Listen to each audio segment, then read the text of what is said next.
Vi lever i en tid, hvor de unge bliver sat under mere pres end nogensinde før.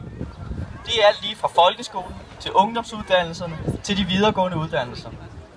Vi er nødt til at gøre op med de mærkværdige karakterkrav, der bliver foreslået i øst og vest. Regeringens store løsning på kvalitet og popularitet på forskellige uddannelser er åbenbart at sætte et karakterkrav ud af det blå luft.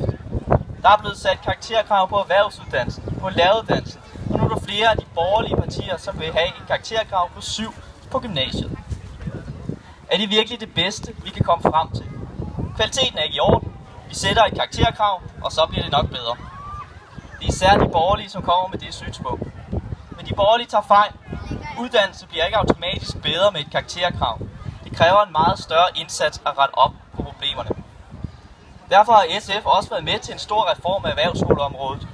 Desværre var et af kompromiserne, at der skulle være et karakterkrav i dansk og matematik.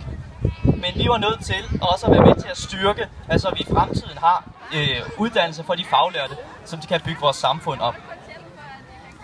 Regeringen er nødt til også at give lærerne i folkeskolen bedre mulighed for at vejlede og vurdere eleverne fra 9. klasse, om de er klar til en ungdomsuddannelse, eller om der skal yderligere